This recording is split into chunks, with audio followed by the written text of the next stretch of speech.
When good land deals go bad, your ability to stay calm and solve problems on the fly is going to make or break you financially. In this video, I'm going to share a few examples of times in my career when I thought I had a really profitable land deal, but things came up and made the deal a little bit more complicated than I thought. I'm going to tell you what I did, what the issues were, and tactically, if you have similar issues on land that you're trying to buy, how to solve those deals quickly so that the good land deal that goes from good to bad does not go from bad to worse. So let's get started. A couple years ago, I had a chance to buy this 1-acre property in Person County, North Carolina on a private road called Sonny, Dawes that's near the Virginia border. This is a property I had it under contract to buy it at $8,500, and my thought was that I could sell it for closer to $20,000. And even with closing costs and everything else, I think that there's $8,000 to $10,000 of profit in the middle of this deal because it's really hard to find acre lots with no deed restrictions in this area that are going to sell for too much lower than $20,000. Now, one of the issues on this lot is very easy to see, which is that you have a power line easement right through the middle of the property, and you have a small power line that goes through the property that carries power service from the main road back into the reaches of this subdivision here. So in addition to being kind of an eyesore, you also have some tangible constraints that imposes on your site plan in the form of setbacks. Because whoever owned this property before we bought it, when the power company came through and the power company got the easement, the landowner put a perpetual easement for the benefit of that power company where they could use that land for running power through the subdivision. So the landowner still owns the land underneath the power lines, but their ability to put a permanent structure or site improvement under that power line is very much limited. And anything that you do under the power line, you have to get prior approval from the power company. So we knew this going in, but even looking with the setbacks on the power lines, you're not able to build a house in front of the power lines, or if you could, the setbacks make it like a really limiting site plan. But when you look behind the power lines to the east side of the property, what you find out is that yes, there is enough in terms of setbacks, and we annotated on this map to show that you have enough buildable depth to put a manufactured home back here. But really understanding in our evaluations, before we got too far into the deal, we could tell that $8,500 was not going to be the safest price to buy this land, because looking at what it would really sell for, the power lines are going to tax the market value of this land. And so I'm looking at it going, I don't know. I'm thinking I'd want to be able to sell this thing for closer to $12,000. And so what we ended up doing is at $8,500 with closing costs, if you sold at 12 grand, you might wait 6 or 8 months and then lose like $500 or $1,000 on closing costs when you actually have to pay those costs on both sides. So we renegotiated from $8,500 down to $2,500 and we bought this land. But before we bought it, what we did is we got a preliminary soil report, which, as you know from watching this channel, is something that we recommend you do before any land that you buy that requires septic. We got the soil report back and the soil report came back good. In fact, when you look at the soil report, the lower third, the southern third of the property, it's got great soil. And some of that really great soil is located underneath those power lines. But you wouldn't have to even use that, because west of the power lines in the front of the property and east of the power lines in the east part of the property, what you see is that you have enough good soil for your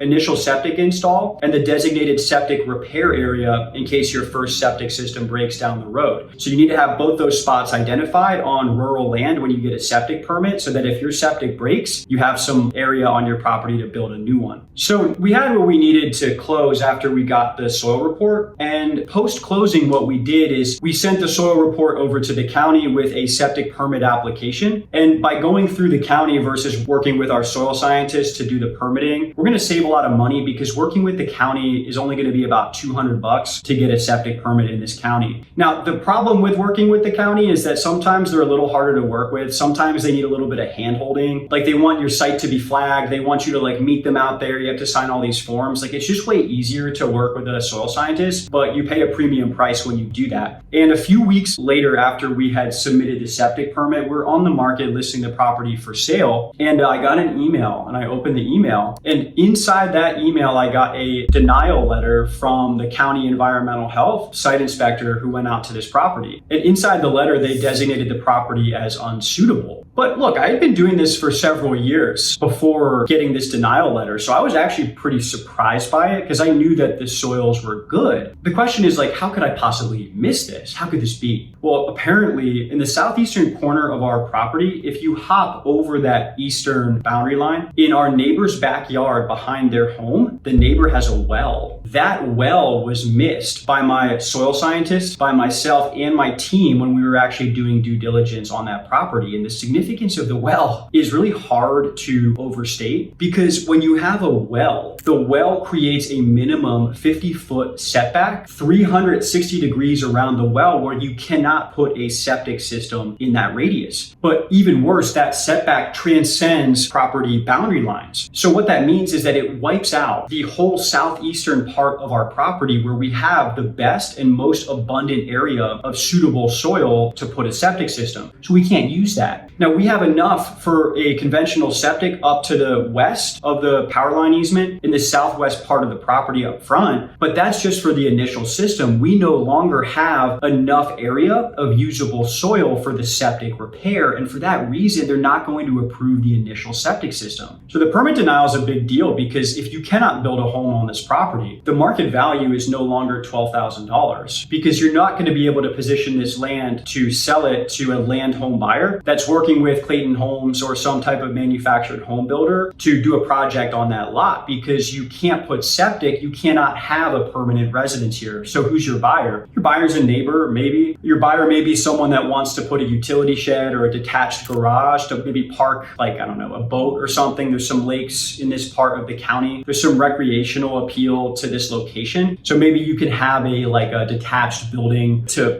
park some equipment. I mean, it's just, this is who your buyer is. And I've done those deals. So I can tell you that this $12,000 sale price is no longer going to be realistic in a world where we can't get the septic permit figured out. So what I started to see when I really got further into my analysis, trying to figure out how we get out of this mess, what I realized is that even when you take the well setback out of play, you actually still have enough location of good soil on this property for an initial septic system and a repair, with the caveat that the repair area would actually have to be underneath the power lines, which is expressly prohibited by the power line easement. But here's the thing. There's a power company and they're doing us a solid on the power. I mean, look, we can talk about the home's no good without septic. The home's no good without power either. And look, so these utility companies, I understand they have a job to do and I understand that decisions were made, so I'm not going to argue about that. But what it boils down to is this idea of I can't put a septic under the power lines, it just no longer is viable because at the end of the day, it's my land and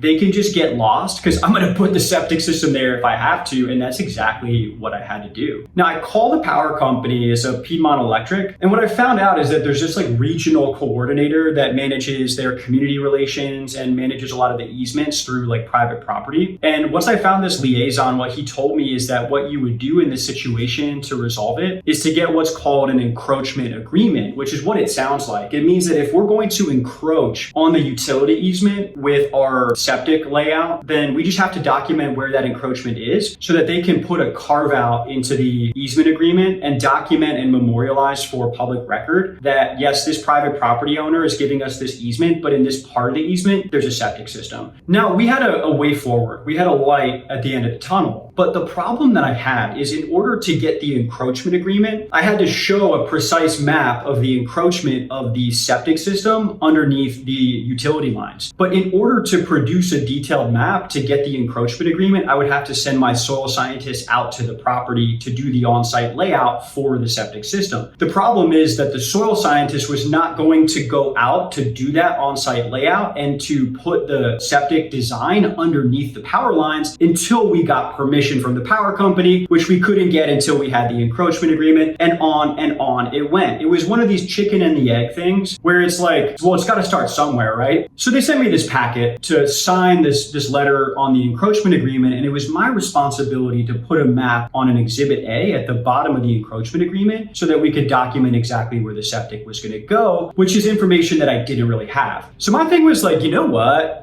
F it. I'm pretty sure that they don't really care that much about it. And so what I actually did is I did this simple sketch and I just drew a line and indicated the lower third of this land. And I was like, it's going to be somewhere in here. Okay. And it's like, we'll play nice. We'll minimize the impact on the easement, but like, I don't, it's like going to be in this area. And I was like, dude, by the time they get this thing with my signature, they're probably just going to pass it through and record it. Like people like aren't paying that close of attention. It doesn't really matter that much. And of course, that's exactly what happened, because that exhibit A with my map was actually recorded into the public records of Person County, North Carolina, where you can find it if you know where to look. There was like a disclaimer on the bottom of the map when they recorded it. The county was like, yeah, this map may not be a certified survey and has not been reviewed by a local government agency, just in case there was any question about the precision of the map that I provided them. But the point is that we got the encroachment agreement signed, and the signatories were me, the landowner, and then on the other side of the paperwork was the CEO of the power company. So we're doing legit business here, guys. And now that we got the encroachment agreement, we're finally able to get the septic permit done. But here's the thing, when I want to get the septic permit reestablished, I am not going to send the county back out to that property. I don't want the county out there ever again, because they would just be way too rattled about the encroachment agreement. And like the whole thing had just like gotten way too hardcore for them, honestly. And I just like didn't want them to be involved, even if it cost me a little bit more money to go with a private soil scientist. And the reason that I say this, and the reason it's important for you to know if you're buying land or if you're trying to build on the land that you already own, is if you have a very precise soil map where there's very low margin for error and the septic has to be precisely configured in a specific location to make the site plan viable, or if the soil map is so special that there's a certain area of soil where a certain type of system can go, you don't want the county inspector on a piece of land like that. It's not because they can't write a permit. It's not because some county inspectors aren't good or helpful. What ends up happening is that because a lot of the county site inspectors are not soil scientists, they're not able to really precisely evaluate the soil in the same way that a soil scientist would. And so for that reason, they have to make the most conservative possible assumption about your land. So for that reason, like they're just less maneuverable. They're not as good getting into tight spaces, and they're inclined to throw the book at you if it's ever like ambiguous or unclear. And then if they do that, even if you overturn it later, then you still have the denial paperwork on file with the environmental health office. So buyers see that, they'll go on and be like, hey, there was a septic denial. It's like, oh no, it's good now, but it's like still a conversation you have to have. So a lot of people like would not know how to overturn denied septic permits, and they would just leave it be. But I do know how to do that. I do it all the time, and I did it here too. But the problem is it added about $2,000 to my cost, because it was another $1,600 for the soil scientist to put together the on-site septic layout in what's called an A2 IP. It's basically an improvement permit that the county site inspector is replaced by a private soil scientist, but it's still an improvement permit for septic regardless. And so I had to pay another $400 for a county review of the A2 IP. So that's about $2K added cost. Being able to go under the power lines to put this darn septic system enabled plenty of room for both a initial septic and a repair location, which I ended up getting a 3-bedroom chamber system, which is a modified conventional septic permitted for the initial and the repair. And this is a type of septic that instead of having gravel trenches, which is a typical thing for a conventional septic, it replaces gravel trenches with a perforated plastic chamber. And what it does, among other things, is it actually lowers the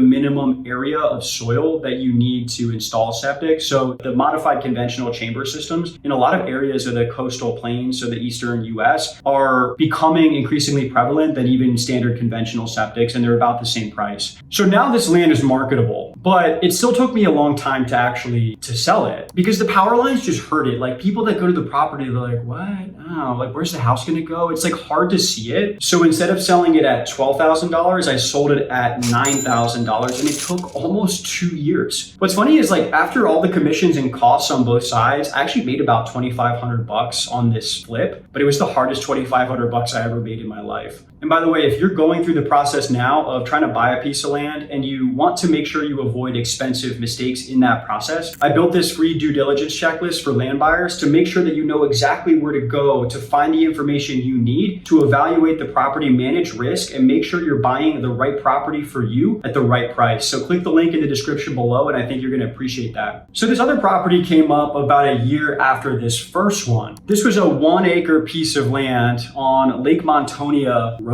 in Kings Mountain, North Carolina, which is in a county called Cleveland County, just a little bit west west of Charlotte. I bought this land for about $10,000. And I think that on the market, I mean, it was probably going to sell for about 35 grand. So that even after commissions and closing costs and everything, I think that there's almost $20,000 in potential profit here. And the soil map came back good. I mean, before closing, we had this soil map where on the southeastern property line, you had about 10,000 square feet of usable soil. It's a thin strip of soil, and because you have the setbacks to the east, but the soil area that we had was like more than enough. Just to give you an idea, for a 3-bedroom in this area, typically you need like 5,000 or 6,000 square feet for the initial and the repair. So we had enough. And in the report, the soil scientist even said that we have enough for a 3-bedroom septic. So we closed the deal. We put the property on the market to sell it. And then we actually went to apply for the septic permit after we bought it. So this question comes up because this is the second time I've done this on the 2 deals that I'm sharing with you, which is why, if the septic is so important, would you pull the septic permit after you bought the land? Wouldn't you want to do it before? For a typical market buyer or for a consulting client that I was working with to buy a piece of land, the answer is yeah, I would definitely do it up front. And I want to tell you that at this time in our business, like, we're not a typical market buyer. So we're very experienced. And what happens when you're in the land flipping business is like, it's all about risk management, acquisitions, and speed. Because when you have to get a septic permit before you buy a piece of land, oftentimes the county environmental health office is going to be backlogged 4 weeks, 6 weeks, 8 weeks. And a soil scientist can get up and back with a report in like 7 to 10 days. So you have this mismatch in terms of like how long it takes to actually get what you need. Then the other thing is that the county septic permit is going to be even less valuable than a good soil map. The reason why is that when you have a good soil map, you can see all the possible locations and configurations of the possible, not only septic location, septic layout, what kind of septic, how many bedrooms the septic can support, but you can also see all the potential configurations of where to put your home, how to set up your driveway, etc. So if you just have the septic improvement permit, you don't have all that context. You don't have a map and you don't see where the other good soils are. All that you have is a limited permission to install a certain kind of septic system in a precise location of your property. And if you change your house plan, if you move that septic location by 2 feet in any direction, you have to go through and reapply for a whole new septic permit. And so the value of it is actually less than you might think in general when you know what the soils are because you have a good soil report. The other thing when you're flipping land is it's all about speed. And so you have a threshold level of confidence and risk management when you have that soil map. When you are able to close more quickly and you go on the open market to list the property for sale, you can manage the septic permitting underneath the property marketing, and it actually doesn't add any time to your turnaround and your days on market and your cash conversion. The other thing is that buyers in the market typically aren't that savvy with like soil and septic. And so when you have a listing and you have the soil report and the buyer writes you an offer, you're able to use the septic paperwork that you're currently managing with the county as like leverage, where you actually have a lot of pricing power with the buyer because it's a major point of leverage and it's like a central bargaining chip. In any event, I digress. We bought this land on the soil map because we had plenty of information to go on. And after closing, just like the previous one, we put in for the septic permit. About a week after we put in for the septic permit, we're still waiting to hear back from the county, but we actually had a buyer. So the property went under contract with an end buyer who wanted to buy that land from us for the purposes of building a home. So about a couple weeks after that, I got a phone call from the environmental health office, and they were a little bit sketched out because they had just visited that property and they were like, I don't know, man, it's not an easy property. Like, we had a bit of an issue on the layout. You asked for 3 bedrooms. I think we can do 2, but not even 3. And I was like, what? He's like, I don't know. It was like a little bit on the fence. I was like, can I sweet talk this guy? Like, can I like send him like a gift basket? I was like, no, that's not allowed. You can't do that. But what I realized is like the 2-bedroom is all that they can do.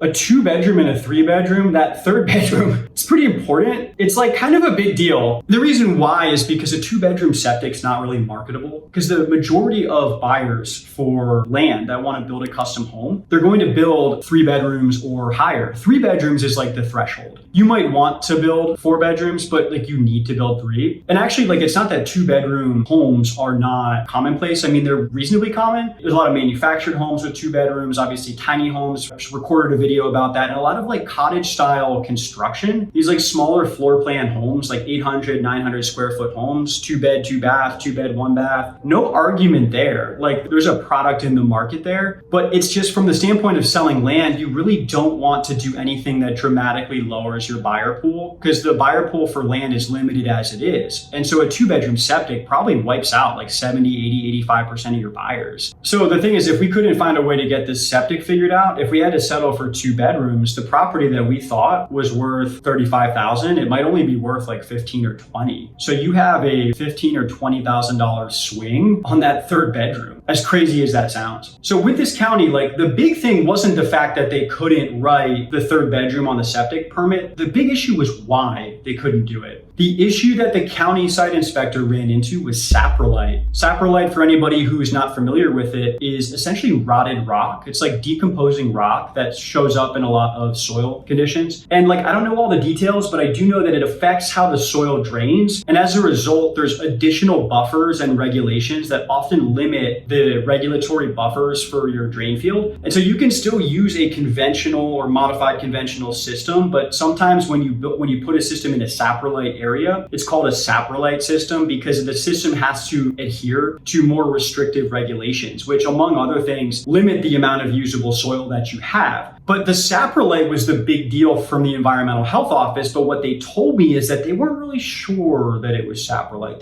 They saw some rock or some decaying rock, and they were like, yeah, I think that might be saprolite. The reason that the county couldn't write the 3rd bedroom is because they're not a soil scientist. The inspector, they're not licensed to know the difference between this rock and that rock. And so when they see what they believe might be saprolite, they have to make the most conservative assumption. And that's exactly what happened here too. And so when that happened, I knew that I could get my soil scientists out to that property to do the on-site layout, because if there was actually saprolite in that soil, the soil scientists would have seen it. Like it would be very atypical for you to get a soil report back and for a soil scientist to take samples in that area and to miss something that basic. So I was highly confident that we could get a 3-bedroom septic. And of course we did, but it cost another $2,000 to do it. And I don't regret going through the county in that process, because if we had gotten the 3rd bedroom from the county, we would have saved almost $2,000, but we couldn't. And so we had to pay that extra amount of money. But also in that process, we lost the buyer. The buyer was sketched out about the septic. The 2-bedroom thing kind of like spooked them. And I get it. I mean, whatever. Like I told them that I'd reverse it, and I'd like guarantee I'd reverse it, meaning like if I didn't, we'd just give them their earnest money back. But they walked away. They weren't serious. Like they're hobbyist buyers. Like they would have found something else. Like they weren't going to buy it. So don't worry about that. But it happened. It was a pain in the butt. We found that out later. So we're back on the market. But as we're back on the market, we not only got the soil report back, but we also got our survey back. With this property, the issue wasn't ever the soil. The soil is not an issue here. Like the 2-bedroom, it's like a little bump in the road, but that was never actually going to be an issue, assuming that the initial soil report was correct, which it was. The issue is that you actually have a driveway encroachment from the neighboring property. So when you actually look,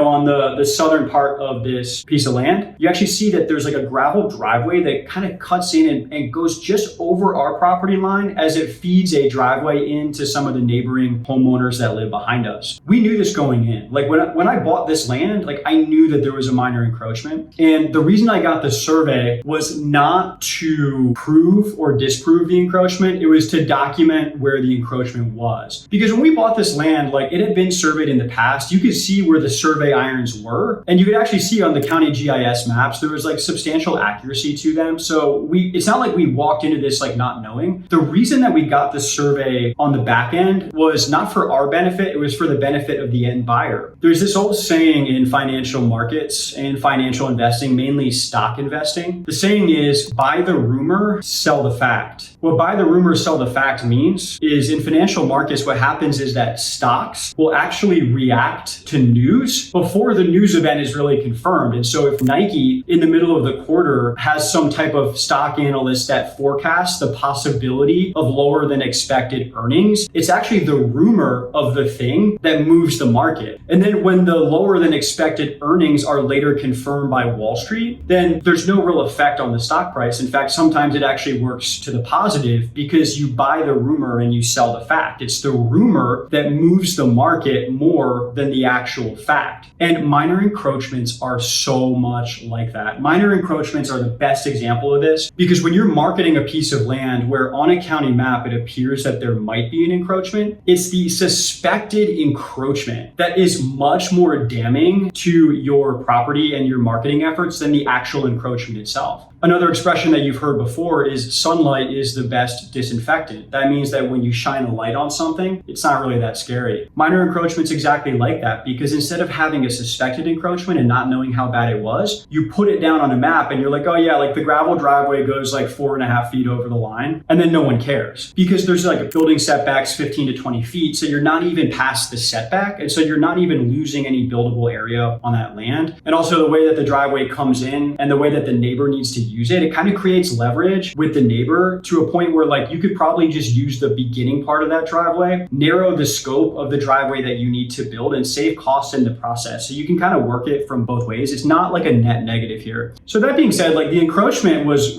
baked into the cake and actually we got what we needed there. But what we didn't realize is we saw something unexpected on the back of the survey because in the back of the survey, it's kind of subtle, but what you see is that there was this like weird like boundary overlap area that the surveyor put on this map where there was like a boundary overlap. Now this can happen when you get new surveys done on properties that haven't been surveyed in a number of years because oftentimes you'll get like new survey maps that can disagree with boundary lines from prior survey maps. Monumentation in the field may disagree with the meets and bounds on the legal description from the deed, etc. The survey is an impossible science because what a survey tries to do is to put a two-dimensional map on a three-dimensional surface. So it's an intrinsically inaccurate practice. It doesn't mean that there's not real engineering, that it's not important, but the boundary overlaps and the idea that all surveys aren't completely accurate down to the pixel on your computer screen should be no surprise to anyone that is familiar. But what that overlap does is it creates some ambiguity in the eyes of the buyer. Like it's just kind of sketchy and it's like hard to explain to them in a way that's like compelling and believable, especially if they're not that experienced. What I realized after like going through a lot of our old maps for putting this video together was like the bigger issue is probably not the land itself. I think that the issue was actually the surveyor because the surveyor we work with, he would put these hatched areas on like a bunch of maps that he would give us. There's a couple, one here, one there. What was funny is like we had situations where we would send this guy out and he like couldn't finish a survey. He couldn't figure it out. And then we sent it to someone else and they would get it done quickly and it was like really precise. And so he would put these hatched areas on these survey maps and it didn't really make sense because I had never seen these before or since. And he did it a bunch of times on the surveys that he would do for us. I just feel like he just like didn't have the technical finesse to like close out these projects without putting his homework on somebody else. And that sounds mean, but honestly, I think that's basically what it was. The thing is, this guy, like, it wasn't all bad. He got us out of some real jams on some other deals in the past, and he was like really fast to get out to new projects. He was pretty good customer service guy, and he had helped us certainly more than stuff like this had cost us, but the business relationship had run its course. And so this is one of the little things that the next buyer that came around was like, what about this? What about that? It's just these little things that can cloud the buyer and make them less confident in the property. You know, whether or not the boundary overlap was the fault of the surveyor or it was like a site feature endemic to the property that we owned, I don't know. But what I do know is that we paid a little bit for it because we had to sell this lot at $28,000 instead of the $38,000 that we were expecting. And the extra cost on the septic permit meant that we didn't get away with $12,500 in cost, but instead we had a total cost around $14,500. It took about 6 months to sell this property, but in the end, we still made about $10,000 or actually a little bit more. And this is my whole point, guys, because when good land deals go bad, you can still make a little money. It's just a little less than you think. And often it costs more and takes way more time, energy, and effort on your part to actually make it happen. All good land has problems. And if you're looking looking for perfection when you're in the process of trying to find a piece of land to buy, you're going to be looking for a heck of a long time because you're probably never going to find it. Understand when you're buying land what the risks are, how to manage them, and figure out what that land is worth so you could buy it at a good price. And if you can do that, even if the deal goes bad, it can still end up being pretty good. The next video on our channel is going to discuss how this 11 acres of land made us $40,000 in profit. And I'm going to go into like a very tactical step-by-step reporting of this piece of land that we bought as a flip a couple years ago and all the problems that came up in this deal and how we overcame them to make a better profit than we expected.